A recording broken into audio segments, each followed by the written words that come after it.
maze imyaka 3 rero muvuza tujya duciye inshuro nta bundi bushobozi dufite. Mukamana Beata ukomoka mu karere ka Nyaruguru mu murenge wa Nyagisozi akagari ka Nyagisozi umudugudu wa Ryabidandi avuga ko umwana we afite uburwayi bw'imitsi ijyana amaraso mu bwonko. Magingo aya aho arwariye mu bitaro bya CHB avuga ko ari kugorwa no kubona imiti agura 240 buri kwezi kandi atayibona umwana akarushaho kuremba.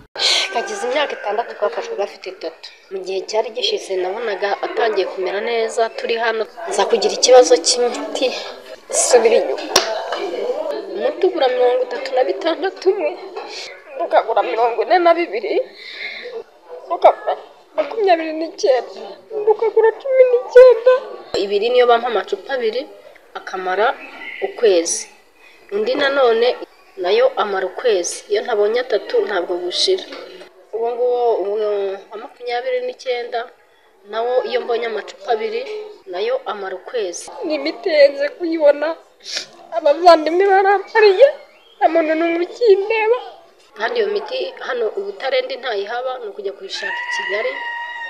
Iyo atayifite nyine asubira inyuma nabwo uyongeye asubira inyuma ntabyuka ari kugagara cyane ntanavuga ntiyavugaga.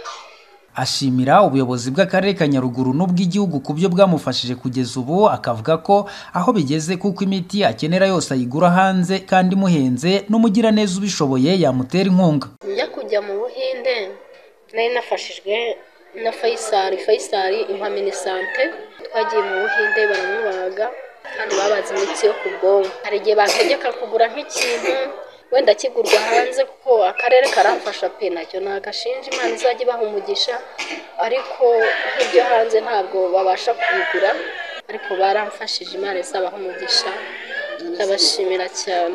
Ibyifuzo nifuza nuko bamurikiranira umwana hagira nkabona ubufasha bukurikirana umwana hareba ko umwana wanjye yakira ko umwana wanjye ndamukunda asize abandi bamurikira uyu yakwine numva mungabanye.